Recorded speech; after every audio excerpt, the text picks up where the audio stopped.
Swag से करेंगे सबका स्वागत। कामयाब इतना बनो, कामयाब इतना बनो कि ये दुनिया आपको रोकने के लिए कोशिशें नहीं साजिशें करने लगी। तो हेलो दोस्तों, मैं उपस्थित हूँ आपके सामने अपना सेकंड पार्ट लेके, हिंदी वर्णमाला। तो जैसा कि कल मेरा एक वीडियो आया था और मैंने बोला था कि बाकी जो शेष है वो मैं अगले वीडियो में आपको बताऊंगी। तो चलिए शुरू करते हैं हम अपना अगला वीडियो। तो जैसा कि मैंने आपको कल वर्णमाला पढ़ाया था, थोड़ा सा और स्वर के बारे में बताया था। आज उसके आगे हम जानते हैं कि स्वर के बाद हमें क्या पढ़ना है। तो स्वर के बाद हमें अगला पार्ट जो पढ़ना है वो है व्यंजन। और व्यंजन आप सभी को पता होगा कि व्यंजन आपने बचपन में सीखा है, स्वर और व्यंजन सब कुछ सीखा है। तो व्यंजन क्या होता है, सबसे पहले ये टॉपिक निकल के आता है, डेफिनेशन निकल के आता है, व्यंजन किसे कहते हैं। तो जैसा कि आपने स्वर में सीखा था, स्वर को बोलते समय या ऐसे वर्णों को बोलते समय हमें किसी अन्य वर्ण की सहायता नहीं लेनी पड़ती, लेकिन व्यंजन में ऐसा नहीं है। व्यंजन इसका जस्ट अपोजिट है।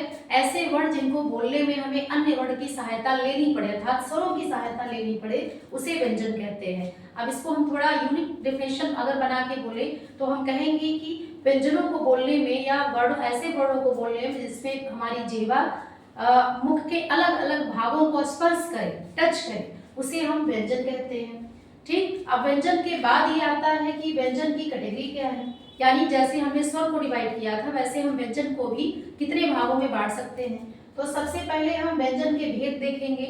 व्यंजन के भेद कितने होते हैं, इसके भी भेद होते हैं, 3 भेद होते हैं। और 3 भेद में पहला भेद जो है वो है आपका स्पर्श व्यंजन। पहला भेद जो है वो है स्पर्श व्यंजन। तो ये है पहला भेद इसका, और इसके बारे में हम पढ़ेंगे जैसे कि मैंने आपको पहले से यहाँ पे लिख के रखा है, दिखाया है। देखिए ये जो क ख ग घ अंगा यानी का से लेके माँ तक जितने भी अक्षर हैं, जितने भी वर्ण हैं, यही स्पर्श व्यंजन कहलाते हैं। अब आपको हम इसके बारे में और आगे बताते हैं। स्पर्श व्यंजन का मतलब क्या होता है। स्पर्श व्यंजन का मतलब यही होता है कि जब ऐसे वर्णों को बोलते समय हमारी जीभ, हमारी जिह्वा मुंह के अलग अलग भागों को स्पर्श करती है, इसीलिए इनका नाम स्पर्श व्यंजन रखा जाता है। तो पहला जो देखिए क ख ग घ अंगा, इसमें कितने वर्ण हैं, 1 2 3 4 5 वर्ण है। अब हम इसको ऐसे नहीं कहेंगे, इसको हम क्या बोलते हैं, इसको हम बोलते हैं का वर्ग, यानी पहला जो हमारा पूरा लाइन है इसको हम बोलेंगे का वर्ग।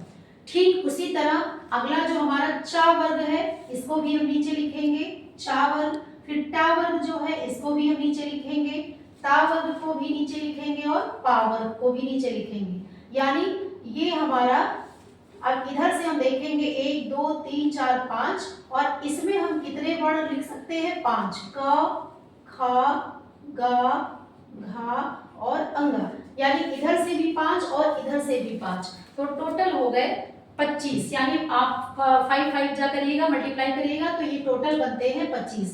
तो यही हमारे 25 स्पर्श व्यंजन कहलाते हैं।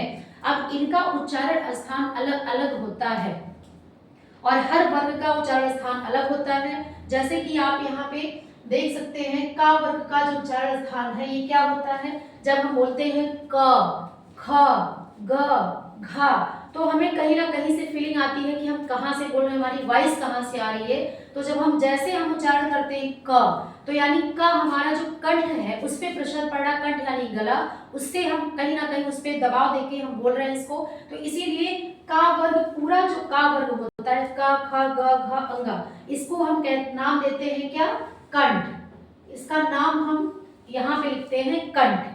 दूसरा जो है हमारा चा वर्ग। चा वर्ग कहाँ से बोला जाता है, जब हम च छ ज झ इया का उच्चारण करेंगे तो इसका उच्चारण अपने आप निकल के आएगा तालु, यानी आपका जो तालु है, यानी नीचे का भाग, जीभ के नीचे का भाग है, उसको हम तालु कहते हैं। अब ये हमारा जो उसको जो हमारी जीभ जो नीचे पोर्शन को टच कर रही है, इसीलिए इसका नाम पड़ता है क्या, तालु, इसीलिए इसका नाम पड़ता है तालु। अब अगला जो है हमारा वो है हमारा टा वर्ग। टा वर्ग कहाँ से बोलते हैं, टावर ट ठ ड ढ ड़, यानी जब इसको हम बोलते हैं तो हमें फील आता है कि हमारी जीभ मुख के ऊपर वाले भाग को टच कर रही है, यानी मूर्धा को टच कर रही है, इसीलिए इसका नाम पड़ता है मूर्धा। देखिए मैं यहाँ पे लिखती जा रही हूँ। अगला कौन सा भाग है? अगला है तावर। तावर को हम कहाँ से बोलते हैं? जब हम बोलते हैं, बोल के देख सकते हैं कि कहाँ से हम बोल रहे हैं। आप जब बोलिएगा, फील करिएगा तो आपको समझ में आएगा। देखिए ता थ द ध न, इसमें हमारी जीवा जो है दांत को टच कर रही है, इसीलिए हम इसका नाम देते हैं दंत। और लास्ट जो है, अंतिम जो वर्ग है वो है पावर। प फ ब भ म, यानी जब हम प वर्ग को बोलते हैं तो हमारा जो दोनों होंठ है, यानी ऊपर नीचे का जो दोनों होंठ है वो आपस में टच करता है, आपस में स्पर्श करता है, इसीलिए इसका नाम पड़ता है ओष्ठ। यानी इसका नाम पड़ता है ओष्ठ। यानी ये 5 स्पर्श व्यंजन, ये 5 भाग होते हैं और टोटल मिलके होते हैं 25, और इसीलिए इसका नाम अलग अलग कंठ, ताल, मूर्धा, दंत और ओष्ठ पड़ा है। तो मैंने पहले आपको बताया कि स्पर्श यानी ऐसे वर्ण जिनको बोलते समय हमारी जीवा मुख के अलग अलग भागों को स्पर्श करती है, इसीलिए इसका नाम पड़ता है स्पर्श व्यंजन। आई होप कि इतना आपको समझ में आया होगा। चलिए आगे चलते हैं। ये हो गया स्पर्श व्यंजन, 25 हो गए। अब जैसे कि मैंने आपको स्वर में बताया था कि स्वर कितने होते हैं, मुख्य रूप से 11, वैसे व्यंजन भी कितने होते हैं? मुख्य रूप से व्यंजन होते हैं 33, यानी जो मुख्य व्यंजन होते हैं वो होते हैं 33। अब ये 33 कैसे हुए? 25 यहाँ कंप्लीट हो गए आपके, 25 प्लस अभी और बाकी है। देखिए अब अगला जो हमारा व्यंजन आता है वो है यारा लावा। यारा लावा कैसा व्यंजन है? अगला पहला हमारा है स्पर्श और दूसरी कैटेगरी हमारा क्या है? अंतस्थ। अंतस्थ व्यंजन ये हमारा दूसरा भाग है। अंतस्थ क्या होता है? अंतस्थ यानी ऐसे वर्ण जो जिनको हम बोल रहे हैं लेकिन उनकी वॉइस, उनका स्वर, उनका जो आवाज है वो अंदर ही स्थित हो जाती है, यानी पूरी तरह वो बाहर नहीं आ पाती है, इसीलिए इसको कहा गया है बीच में स्थित हो जाती है, इसीलिए इसको कहा गया अंतस्थ व्यंजन, यानी अंदर ही स्थित रहना, पूरी तरह बाहर ना आना। जैसे य, र, ल, व, आप इसको बोल के देखेंगे कि इसका जो पूरा खुल के जो वॉइस आना चाहिए, जो स्वर आना चाहिए, वो पूरी तरह नहीं आ पाती, अंदर ही रह जाती है, इसीलिए इन चारों को हम कहते हैं अंतस्थ व्यंजन। तो ये संख्या में कितने होते हैं? ये 4 होते हैं, या, र, ल, व। अब 25 और प्लस 4 यहाँ पे हो गए। अब अगला कौन सा व्यंजन ये है? ये तीसरी कैटेगरी है, इसका तीसरा भाग है ऊष्म व्यंजन। ऊष्म, ऊष्म का मतलब क्या होता है? ऊष्म का मतलब ही होता है गर्मी, यानी ऐसे व्यंजन जिनको बोलने में गर्मी पैदा हो, रगड़ पैदा हो, ऊष्मा पैदा हो, वो कहलाते हैं ऊष्म व्यंजन। जैसे ये भी संख्या में कितने होते हैं? 4 होते हैं। जैसे श, जब हम बोलते हैं श तो आपकी जीवा रगड़ के आवाज निकालती है, बाहर निकालती है, ऊष्मा पैदा करती है, इसीलिए इसका नाम ऊष्म व्यंजन पड़ा। जैसे श, सा और हा, ये संख्या में 4 होते हैं। फिर हम यहाँ पे इसको जोड़ लेते हैं। अब टोटल कितने हुए? 25 प्लस 4 प्लस 4 बराबर मिलके हुए 33। तो यही 33 व्यंजन आपको मुख्य रूप से पढ़ते हैं क्लासेस में, मुख्य रूप से पढ़ाया जाता है। लेकिन आपको अगर डीपली नॉलेज रहेगा तभी आप ये फाइंड आउट कर पाओगे कि अंतस्थ कौन सा है, ऊष्म कौन सा है और स्पर्श कौन सा है। आपको यही सारे क्वेश्चन उठा के पूछे जाते हैं कि का वर्ग किस का उच्चारण स्थान क्या है। तो अगर आपको पता है तो आप तुरंत बोलोगे कंठ। चा वर्ग का उच्चारण स्थान क्या है? अगर आपको पहले से पता है तो आप बोलोगे ताल। तो इसीलिए ये इसी क्वेश्चन, इसी वर्णमाला में बहुत सारे क्वेश्चन छुपे हुए, बहुत सारे प्रश्न आपको निकल करके आएंगे जिनका उत्तर आप देखिए कंपटीशन में भी नंबर स्कोर कर सकते हो। अब इतना तो हमने पढ़ा व्यंजन। आगे जो हमारा बचता है वो है अन्य व्यंजन। इसको भी हमें जानना चाहिए और बहुत जरूरी है। अन्य व्यंजन क्या होता है? अन्य व्यंजन होता है कि मतलब इसको अन्य यानी अलग से लिया गया, और ये संख्या में कितने होते हैं? 2 होते हैं। संख्या में ये 2 होते हैं, यानी वर्णमाला में अलग से इनको रखा गया। क्यों रखा गया? क्योंकि इसका उपयोग करने से हम अपने शब्द को और अच्छे से और इफेक्टिव बना सकते हैं। और एक चीज इसमें और है कि इन दोनों लेटर इन दोनों वर्णों से हम कभी कोई शब्द शुरू नहीं कर सकते, ये असंभव है, इम्पॉसिबल है। हमेशा ये जो अन्य व्यंजन है इसको उच्छिष्ट व्यंजन भी कहा जाता है और हमेशा इसको जो ये लेटर है बीच में ही आता है, इससे कभी कोई शब्द शुरू नहीं होता है। जैसे हमने लिखा पढ़ना, तो यहाँ पे ड़ा जो आएगा ये बीच में ही आएगा, इससे कभी आप डा से शब्द शुरू कर सकते हो, ढा से शब्द शुरू कर सकते हो, लेकिन आप ड़ा और ढा से शब्द नहीं शुरू कर सकते, क्योंकि ये इसीलिए दिया गया है कि अगर आपको अगर ये पॉइंट अगर मैं यहाँ पे ना लिखती तो आपका ये शब्द गलत हो जाता। इसीलिए विद्वानों ने यहाँ पे डॉट वाला ढ और ढा रखा कि आपका ये शब्द सही हो जाए और बीच में आप इसका इस्तेमाल कर सके। क्यों? लेकिन हमेशा याद रखिएगा कि इन दोनों वर्णों से कभी कोई शब्द शुरू नहीं होता, ये हमेशा बीच में आते हैं। ठीक, अगला क्या है? आगत ध्वनि। आगत ध्वनि क्या है? आगत ध्वनि यानी जो बाहर से आए हैं, यानी अपने वर्णमाला में नहीं थे, इनको बाहर से हम लोगों ने रखा है वर्णमाला के अंदर, और ये ऐसी ध्वनियां यहाँ पे 3 होती हैं। कौन कौन से? जैसे अ, ज और फ।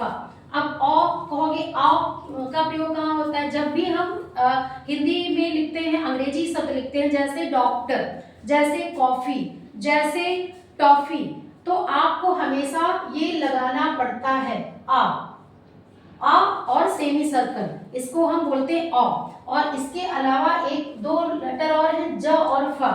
ज और फ किस लिए दिया जाता है? जब भी हम कोई उर्दू शब्द क्रिएट करते हैं, कोई उर्दू शब्द बनाते हैं, जैसे हमने लिखा गजल, अब यहाँ पे हमने लिखा गजल, और अगर यहाँ पे हम सिंपल भाषा में इसको पढ़ रहे हैं गजल, लेकिन जैसे हमने यहाँ पे नुक्ता लगा दिया, ये हो गया गजल, ज, यानी ज नुक्ता वाला जो ज और फ आया वो हो गया ज, तो उर्दू शब्द ये बन गया। इसीलिए इसको वर्णमाला में रखा गया कि उर्दू शब्द का निर्माण करने के लिए आसानी से आप इसका निर्माण कर सके उर्दू शब्दों का।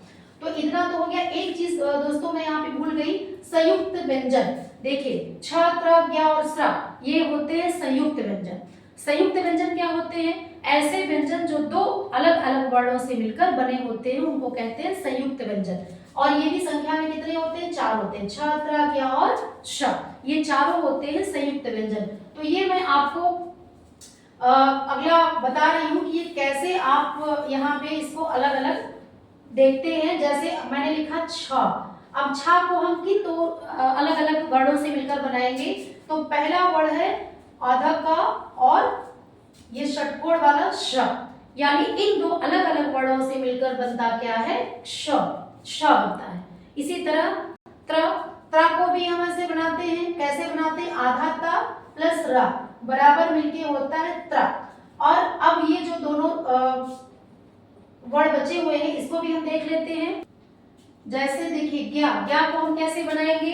आधा जा लिखेंगे प्लस इया लिखेंगे, तो ये मिलके होता है ज्ञा। अगला क्या है आपका? श्रा। श्रा में क्या करेंगे? आप बड़ा शा आधा बनाओगे प्लस रा बनाओगे, बराबर आपका मिलके हुआ श्रा। तो ये थोड़ा सा लिखने में, राइटिंग पे मत जाइएगा दोस्तों, क्योंकि ये ब्लैक बोर्ड थोड़ा साइज आप देख रहे हो, लिखने में थोड़ा कंफर्ट नहीं है। और मैं आपको ये बता रही हूँ कि ये चारों व्यंजन कैसे कैसे बनाए जाते हैं। तो आई होप कि आपको ये व्यंजन का इतिहास समझ में आया होगा, और आपको मुख्य स्वर जानना चाहिए, वो है 11, मुख्य व्यंजन जानना चाहिए, वो है 33, जैसा कि मैंने कल भी वीडियो में बताया था।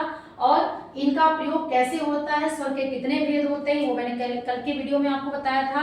आज व्यंजनों के बारे में जो मैंने बताया वो आपको आई होप समझ में आया होगा। व्यंजन के भी 3 कैटेगरी होते हैं, स्पर्श और अंतस्थ और ऊष्म। ये कैसे कैसे होते हैं मैंने इसके बारे में भी आपको बताया। अगर आपको कोई भी डाउट होगा, कोई क्वेरीज होगा, तो आप कमेंट सेक्शन में कमेंट कर सकते हैं। और एक बार फिर से रिक्वेस्ट है दोस्तों कि आप मेरे वीडियो को लाइक करिएगा, कमेंट करिएगा, सब्सक्राइब करिएगा, जिससे और बेल आइकन पे आप बटन दबाइएगा, जिससे मेरा पहला नोटिफिकेशन आप तक जा सके। तो आपको कोई भी, फिर से बोल रही हूँ, आपको कोई भी क्वेरीज होगा तो प्लीज़ कमेंट करके बताइएगा। ओके दोस्तों, तो मिलते हैं एक नए वीडियो के साथ, और तब तक के लिए बाय बाय, गुड बाय।